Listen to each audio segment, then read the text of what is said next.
Finally guys मैं इस मानो का पार्ट 3 लेके आ चुका हूँ। अभी देखो तुम लोग इसको एंजॉय करो और बताना कैसा लगा और कमेंट करना मत भूलना, लाइक करना भी मत भूलना, सब्सक्राइब करना भी मत भूलना।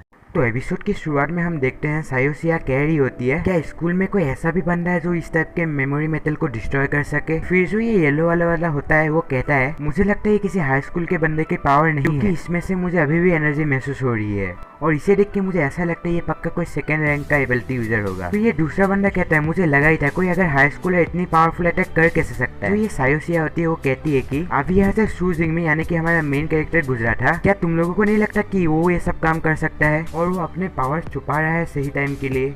और ये बात सुन के वो जो दूसरे बंदे होते हैं वो कह रहे होते हैं अगर हमारा मेन कैरेक्टर पूरे जोर से भी मारेगा तो 300 पॉइंट्स के ऊपर नहीं आने वाला है, बिकॉज जो हमारा मेन कैरेक्टर है वो सिर्फ ई रैंकर है। बस तुम्हें ये फैंटेसी की चीजें सोचना बंद कर देना चाहिए। और अगले सीन में देखते हैं पीले वाला कहता है पावर हाउस से बाहर निकलने के 2 रास्ते हैं, मुझे लगता है उनमें से एक रास्ते में से वो बंदा चला गया होगा यार। ये जो पीले वाला बंदा होता है वो हमारे मेन कैरेक्टर के कजन से पूछता है तुम्हें क्या लगता है, और जो कजन होती है वो दीवार को एग्जामिन करते करते कहती है हाँ शायद मुझे भी ऐसा ही लगता है। जो दीवार में होल होता है उसे देख के वो हमारे मेन कैरेक्टर की कजन सोचती है कि ये जो होल मुझे देख के ऐसा लग रहा है किसी ने स्पेयर से किया है। फिर हमारे मेन कैरेक्टर की कजन को याद आता है कि स्पेयर तो हमारे मेन कैरेक्टर के हाथ में भी था, और हमारे मेन कैरेक्टर की कजन सोचती है कि ये सच में अगर हमारे मेन कैरेक्टर की पावर है तो ये कल एग्जाम में एकदम फाड़ देने वाला है। देखो भाई मेरी एक्सप्लेनेशन तुम लोगों को अलग लग सकती है, हाँ थोड़ा अलग लग सकती है क्योंकि मैं भाई पूरा नहीं समझाता अच्छे से, मैं समझाता हूँ लेकिन अलग तरीके से समझाता हूँ। और हमें दिखाया जाता है एग्जाम हॉल का सीन जहाँ पर बहुत सारे स्टूडेंट आए हुए होते हैं और यहाँ पर बहुत सारे बस भी दिख रही है मेरे को। तो यहाँ पर कुछ लोग आपस में बात कर रहे होते हैं और फिर हम देखते हैं हमारे मेन कैरेक्टर भी यहाँ पर पहुंच चुका होता है। फिर हमारा मेन कैरेक्टर कहता है अच्छा ही है एग्जाम साइट मतलब। पर हम यहाँ पर कुछ लोग दिखाया जाते हैं वो कह रहे होते हैं भैंस की टांग देखो गेंडा गेंडा। फिर उनमें से एक बंदा कह रहा होता है ये कोई मामूली जानवर नहीं है, ये जो है बीस्ट है, ये बहुत ज्यादा ब्रूटल होने वाला है एग्जाम में।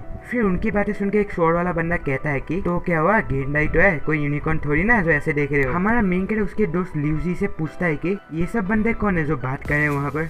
फिर हमारे मेन कैरेक्टर का दोस्त कहता है कि कौन वो, उसका नाम जो मिंग यांग है और उसको फाइस्ट हाई स्कूल का बेस्ट स्टूडेंट कहा जाता है। गाइस ये बात मैंने तुम्हें बताया फिर नहीं, मुझे खुद भी नहीं पता इसलिए मैं तुम्हें अभी बता देता हूँ। जो हमारा मेन कैरेक्टर है ना वो सेकंड हाई स्कूल में पढ़ता है इस सिटी के यानी, और वो जो बंदा है ना फर्स्ट हाई स्कूल में पढ़ता है। और हमारा मेन कैरेक्टर का दोस्त कह रहा होता है मैंने सुना है इसके पास बी रैंक का लाइट स्विफ्ट गेल नाम का एक एबिलिटी है जो already first order ability user बन चुका है। फिर हमारा मेन कैरेक्टर इसकी ये बातें सुन के कहता है कि अच्छा ही वो जीनियस है जिसके बारे में कहा जाता है कि एक बार एग्जाम में टॉप ही करने वाला है। और हम देखते हैं हमारा मेन कैरेक्टर सोचता है उसमें और मुझ में सबसे ज्यादा स्ट्रॉन्ग कौन है। तभी एक बंदा सबको चिल्ला के सुनने को बोलता है कि, और वो अपना इंट्रोड्यूक्शन देता है कि मेरा नाम वांग है और वो चीफ एग्जामिनर है मार्शल आर्ट एग्जाम का। जो मार्शल आर्ट एग्जाम है ना वो 9 बजे से लेकर 9 बजे तक होगा यानी कि 12 घंटे होगा, और ये जो एग्जाम है ना इस टूटी हुई सिटी के अंदर होने वाला है। और वो कहता है जस्ट लाइक प्रीवियस ईयर जैसा जो एग्जाम साइज है ना वो अलग अलग एरिया में डिवाइडेड है, तुम लोग अलग अलग मॉन्स्टर को मार के जो है अपने पॉइंट्स को अर्न कर सकते हो यानी कि स्कोर, और शायद तुम जितने अंदर जाओगे तुम्हें उतना ही खतरनाक बीस्ट से लड़ने का मौका मिलेगा, जितना बड़ा मॉन्स्टर होगा उतना ही ज्यादा पॉइंट्स मिलेगा तुम लोगों को। इसी के साथ ये बंदा कहता है जो 20 का एरिया है ना वहाँ पर ज्यादा पॉइंट्स मिलते हैं और वहाँ सिर्फ टॉप स्टूडेंट ही जा सकते हैं, नहीं कि ज्यादा तो नॉर्मल स्टूडेंट भी सकते हैं लेकिन वहाँ पर जाके वो मर जाएंगे ना। और हमारा मेन कैरेक्टर सोचता है कि पहले तो मैं सोच रहा था कि मैं पहले आउटर एरिया में रहूंगा लेकिन हाँ अब मैं भाई मिडिल एरिया में जाने वाला हूँ यानी कोर के एरिया में जाने वाला हूँ जहाँ पर खतरनाक मॉन्स्टर रहते हैं। और हम देखते हैं जो टीचर लोग होते हैं वो भाई सामान बांट रहे होते हैं, और वो टीचर हमारे मेन कैरेक्टर को सामान देते हुए कहता है कि इसमें टोटल 3 सामान है। पहला तो एक स्मार्ट वॉच है जो तुमने कितने बीस्ट को मारा तुम्हें इसी हिसाब से पॉइंट देगा, और एक टेक्टिकल बैकपैक जिसमें एनर्जी बार्स, एनर्जी ड्रिंक और मेडिकल किट होगा जो शायद 12 घंटे के सर्वाइवल में काम आएगा।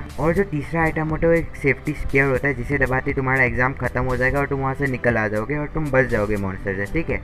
जब तुम मुसीबत में पड़ो तो इसे दबा के तुम यहाँ पर आ जाना वहाँ पर, क्योंकि तुम्हारी जान किसी भी चीज से ज्यादा इंपॉर्टेंट है। और हमारा मेन कैरेक्टर भी कहता है हाँ समझ गया। अभी हमारे मेन कैरेक्टर को एक लड़की बुलाती है और ये लड़की सर हमारे मेन कैरेक्टर की क्लासमेट है। हमारे मेन कैरेक्टर से कहती है कि क्या तुम्हारे पास टीम नहीं है, क्या तुम हमारी टीम को ज्वाइन करना चाहोगे। एक लड़का कहता है कि क्लास प्रेसिडेंट आप किसी के खुशी के लिए इसको यहाँ पर नहीं रख सकते क्योंकि ये जो है एक मार्शल आर्ट एग्जाम है। और दूसरा बंदा कहता है कि एक टीम में बस 5 ही बंदे रह सकते हैं, तो हमें किसी ऐसे को लेना चाहिए जो हमें अच्छा पॉइंट दे पाए। इन लोगों की जो भाषण को है मैं स्किप कर दूंगा, ठीक है, जो भी काम के नहीं है। और ये जो 2 बंदे होते हैं हमारे मेन कैरेक्टर के बारे में बात करने लग जाते हैं कि कौन जानता था कि हमारा main character martial art exam में भाग ही लेगा, ऐसा कह रहे थे ये दोनों लोग। और हम देखते हैं अगले सीन में हमारा मेन कैरेक्टर का दोस्त गुस्से में उन पर अटैक करने जा रहा होता है। हमारा मेन कैरेक्टर उससे रोक के कहता है कि क्लास प्रेसिडेंट लियो मैं आपके सोर्स को अप्रिशिएट करता हूँ। फिर हमारा मेन कैरेक्टर कहता है हाँ लेकिन मेरा प्लान अकेले जाने का, तुम लोग आगे बढ़ो और टीम बनाओ। फिर उसके बाद जो क्लास प्रेसिडेंट है वो कहती है ऐसी बात है तो ठीक है, बस अपना ख्याल रखना। फिर एक लड़का क्लास प्रेसिडेंट को ले जा रहा होता है। फिर वो लड़का कहता है चलो हम हुआंग तियांग को ढूंढते हैं और उसके साथ टीम अप करते हैं। फिर हमारा मेन कैरेक्टर स्माइल करता है और हमें बताया जाता है एग्जाम जो अभी शुरू हो गया होता है और हम ड्रोन्स देख पा रहे होते हैं, मे भी उन पर नजर रखने के लिए है ये।